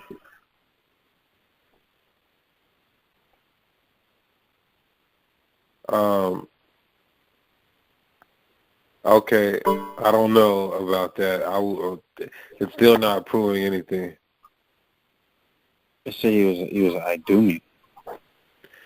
He's a governor of Idumea. Just because he's the governor of Idumea doesn't mean he's an Idumean. Okay, say he was a Greek though, and we know a Greek is they're white. Where does it say they were Greeks? It says he was a Greek general in service of Antiochus Epiphanes. So he was a Greek general, and then you would have to prove that the Greeks are Edomites. No, I just proved it because he said if he was a governor of Idumea, he was a governor of Idumea. Yeah, but he was a Greek, and just because he's the governor of Idumea doesn't mean he's an Idumean. But it proves the Greeks are Idumeans. It doesn't prove the Greeks are Idumeans. How? Yes, it does. Because if he's a general in the service of Antiochus Epiphanes, which would be the Greeks, and then it says he's the governor of Idumea. Cornelius was of the Italian band. Does that mean he was a descent? I don't even have to prove about Gorgias himself being an Edomite. The fact that he's a general in the service of Antiochus Epiphanes, who we know is a Greek, and then it says he was a governor of Idumea. Here's my thing. Just because I'm the governor of Zimbabwe, does that mean I'm African? No. I'm not even trying to prove Gorgias himself was an Edomite. It says he's a Greek. It says he's a Greek. No, hold on, Ag. You're not. Just real quick. I'm not even trying to prove necessarily that Gorgias himself was an Edomite. We don't even have to go there. But the fact that he was Gorgias, this man was a general in service of Antiochus Epiphanes, who was a Greek, and then it says that he was a governor of Idumea, that lets you know that Greeks and the Idumeans are one and the same. I'm gonna let I don't know how else. I mean, it's clear as day. I don't get it. I was gonna cut him if he was coming from that angle that man was a Greek, but since that's not what he was saying. Yeah, just because a Greek is a governor over. But no, but he's saying that's I'm not even saying that. I'm not even saying that. Let Ayatollah explain what he's saying. I thought that was his argument too, and I was going to cut him on that. But being that that's not his argument, like his argument is better than I thought it was. What is his argument? His argument is basically equating Greeks to Idumeans, not necessarily that man is an Edomite. A governor of Idumea that worked for Antiochus. I'm not seeing it at all. I'm going to be honest with you. Okay, I'll try to explain it one more time. It says he was a general in the service of Antiochus Epiphanes. That's the Greeks, right, Deacon? Uh-huh. And then it says in 2 Maccabees 12 that he was a governor of Idumea. So if he's a general in the Greek army and a governor of Idumea, then that means the Greeks are Idumeans. That means the Greeks took over Idumea and subjugated it. What? No, it doesn't. That's what it means. No, it does not. So you're telling me that the Greeks didn't subjugate the Idumeans and the Arabs and all these other nations to fight for them and to control their land? Substantiate that. You'd have to prove that. You'd have to substantiate that. Were Greeks over Egyptians? They had Egypt. But that's irrelevant because I just proved. See, what you're doing is trying to bring about a false equivalence. Okay. No, you're trying to tell me just because he's the governor of Idumea and he's in a Greek general, that means the Greeks are Idumeans. Why would it call him an Idumean? Why would it call him the governor of Idumea if Idumeans got absorbed into Greek? Why wouldn't it just call him a Greek general? Because he was governor over a certain location. But he was a general. So how is he the general and governor is the same thing? So he's a general and governor of a certain location that the Greeks took over and subjugated. You'd have to which prove is why that. the empire got split into four when Alexander's four generals started going to war with each other over different parts and different regions. I mean, it sounds good, but you can't prove it. That's in Daniel, the 8th chapter. No, but you can't prove that the reason why he's called an Idumean governor is because the Greeks took that place over, and it's not because they're actually Idumeans. So you'd have to show me that Greeks absorbed Idumea, and therefore that's why Gorgias was called a governor of I Idumea. can show you that. In Zechariah 9, the whole chapter tells you about the conquest of Alexander.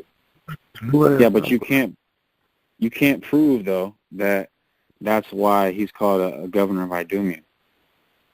Okay.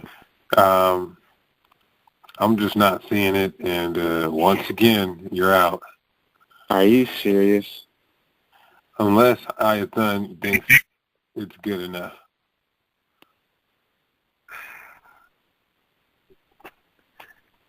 It's shit. Where's Bazak, man? My whole thing will always be, if we're gonna play these games, at the end of the day, a Christian apologist is gonna say, well, the Greeks are registered in Genesis 10 and not Genesis 25:25. So I'll just put that out there. Yeah, I'm not seeing it. Next person. That's crazy. I skipped Nakamaya. Okay, go ahead, Nakamaya. He's about to be out this round anyway. All right, so we can still use. Hold on. So if it doesn't specifically, well, I'm saying if it's not the same chapter in the same, are we still using that rule right there? Yeah. This is Exodus 25:5. And Ram's skin dyed red and Baz's skin is shit of wood. I heard Officer Hassan use that instead of 26:14. Yeah, somebody already used that, so. They didn't use that one. They only use 26:14. I'm using 25:5. Okay, that's fine. Next person. It's back on Ayathan. Oh, it's just me, Hassad, and Nakamaya? No, I got eliminated, bro. I got fucking eliminated. Oh, shit. Yeah, Salakia. So it's just me and Nakamaya? Oh, man. All right. Shalak, I'm still in for right? Maya Khan? Bro, you got skipped because you didn't say nothing. I called your name like 3 times, bro. Oh, I didn't hear you. Yeah, we even counted down. Skip. Next person. All right.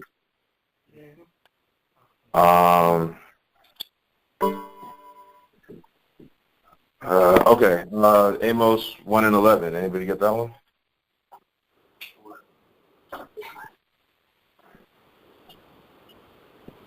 All right. So thus saith the Lord, for 3 transgressions of Edom, and for 4.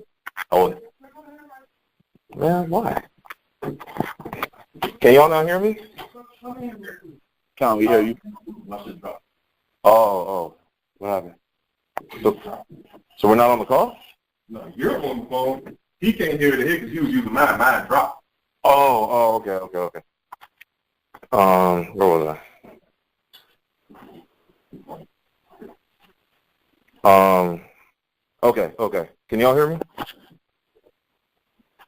Gone. Okay. So, thus saith the Lord, for 3 transgressions of Edom, and for 4, I will not turn away the punishment thereof, because he did pursue his brother with the sword, and did cast off all pity, and his anger did tear perpetually, and he kept his wrath forever. But I will send Somebody a fire. brought that out already. Somebody did? Amos 1:11. No, they didn't. Oh, okay. So Okay. I don't know how that proves that Esau is a white man. Well, clearly we're talking about Edomites. Let me read it again. Thus saith the Lord, for 3 transgressions of Edom, and for 4, I will not turn away the punishment thereof. So he's talking about the transgressions of Edom and why he's punishing them, because he did pursue his brother with the sword, and did cast off all pity, and his anger did tear perpetually, and kept his wrath forever. So we're talking about a nation of people who, since ancient times, has had this anger and hatred for us, and that chased us down and used weapons of warfare against us perpetually. And it said that I will send a fire upon Teman, which shall devour the places of Basra. And this is clearly future prophecy, because these things have not come to pass, and we are in the last captivity, as previously proven, which means that it has to be done.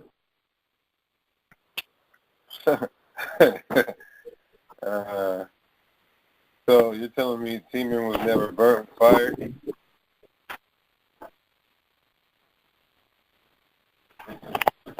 I didn't say that specifically, but if you want to show me where that's at, I'm willing to listen. Edom was destroyed already. Why do you think they're here? Edom burnt with fire? Yes. I've seen pictures of Edom. It doesn't look burnt. They're like rock castles and stuff. I mean, they still got a remnant of some stuff, but I don't know. I still think you'd have to prove that. I mean, this sounds clear as day to me. So you're telling me that, how does this, even if it's not happened to Edom, how does this prove that Edom is a white man? Because the white man who has us and who still has this wrath against us, it says perpetually and forever. But a lot of countries hate us. Did all these countries cast off all pity and have this terrible anger against us to tear perpetually in wrath? All countries? Yeah. No, that's not true. Not all countries, but a lot of countries. Yeah. Look at the sub-Saharan slave trade. What's the sub-Saharan slave trade got to do with that? You were planning on riding with me like that.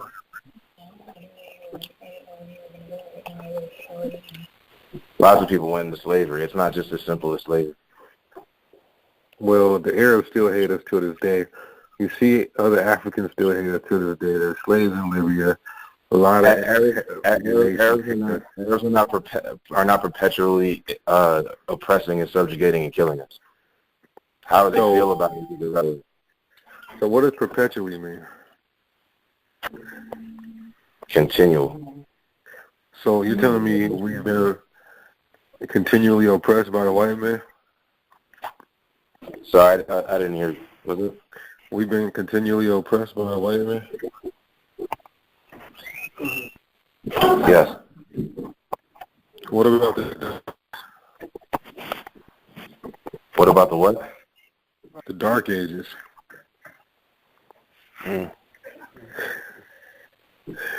What about it? Were we oppressed by white people then?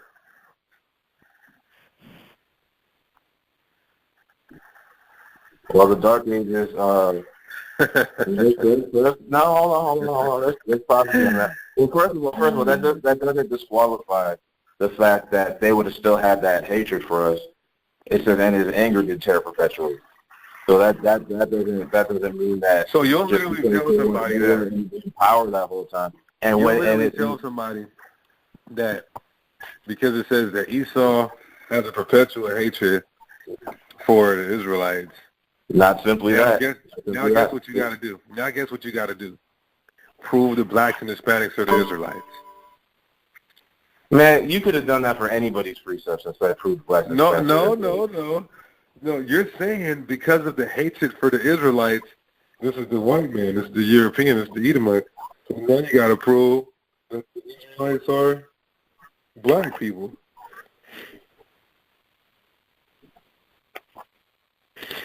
Why would I have to do the Israelites or black people if the topic is about you? Huh? Because I'm not your friend. I'm a Christian apologist, and you're spreading false doctrine. All I'm doing is reading the Bible, sir. Okay, so now you would have to prove to me that the white man has had a perpetual hatred for Israelites. Then you got to prove that, no, you're going to say, see, he hates the black man. He's killing the black man. He hates the black man forever. Now you have to prove that the blacks, Hispanics, and Native Americans are Israelites. Yeah, bro, he out on that one, bro. Yeah, he's out. Next person. There's no next person, bro. And that's Nakamai. Give Nakamai a hand, everybody. Nah, fuck Give that. Nakamai You a fuck. hand. Nah, I'm about to hang up, bro. You can't hang up yet. No, I ain't gonna hang up. This is You ridiculous. can't hang up yet, but give Nakamai a hand, man. Dude, man. Hey, let me bring up my precept. He got to battle me now. I got a precept though. Okay. Oh, I got a battle the deacon. Come. Are we still on? Yeah, go ahead. Oh, never mind. Go ahead. No.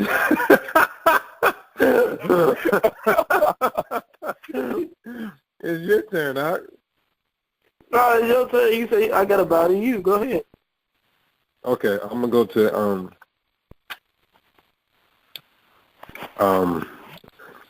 Ezekiel 7, and where it talks about the wicked of the earth.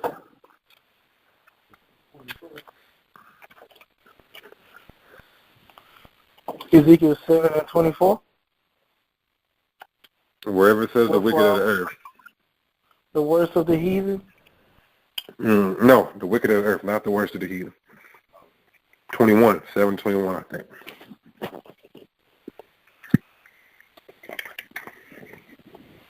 How does that prove that, huh? How does it prove what? If the Edomites are the wicked, you got to go to another precept. I'm gonna go to Malachi 1 and 4. All right. Okay. All right. So I'm gonna go to Jeremiah 50:9, and I have to jump down to 33, because we all know that the daughter of Babylon is Esau, according to Psalms 137:7. So, for lo, I will raise a cause to come up against all. I can't hear you. For lo, I will raise a cause to come up against Babylon, an assembly of great nations from the north country, which is America. They shall set themselves in array against her from thence. Wait. Hold on, real quick. Read that from the top again. For law will raise and cause to come up against Babylon. What's Babylon? Well, we know that Babylon has to do with Esau, but I had to bring out my precept to prove it's Babylon. No, listen. Just tell me what's Babylon right there. You said what's Babylon or which Babylon? Yeah. Which Babylon right there?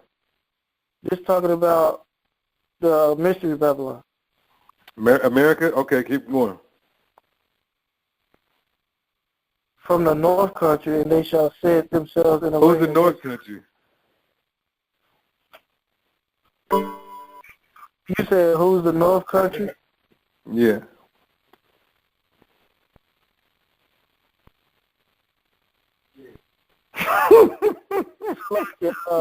That ain't what I wanted to bring up. Oh man, confounded. Hey man, you lost, brother. You lost the battle, brother. Yes, you did. You just did a horrible job right there. Hey man, I want to petition, man. America. What you want to petition? What you want to petition about? That I got fucked over yet again. Man, look, bro. I asked Hayathan, and I asked Shatar Bazak. Hayathan in the beginning said that I proved it. He did, but he didn't want to give it to you. He just had sympathy on you because you've been complaining to him. Man, I didn't complain, bro. You just on some bullshit, man. It's a lot, man. It's just. Deacon, can I finish my point? No, you're bullshit, out, man. bro. You lost miserably. See, bro. He said Babylon was America. Then you turned around and said the North Country is America. So God's gonna gather America against America, huh? It's a lot of nations in America. That's why he said from the North Country. So I just had to really? Okay, listen, Hassad. First of all, Nehemiah won fair and square. No, he did not. He got skipped. He would have lost right there. No, I wouldn't. I didn't bring up. He'd have been out of there. He'd have been far gone. Fucking hate. Okay, listen. If you want to petition, take it up the ladder to Alexander. I will. You know what I do every time after class? I'll say, "Hey, Chief, I brought the scripture and Dean rejected it. He said that's crazy." Well, he doesn't know. I just explained to him today. We're not doing these watered-down precepts in the third and fourth round. He said Romans 7:1 was a dagger. If he has a precept, tell him to get on here and battle me. I proved the I proved the Edomite or the Idumeans or Greeks. I don't know how the hell. Now, listen, in all fairness, ask the chief, and then tell him to call me,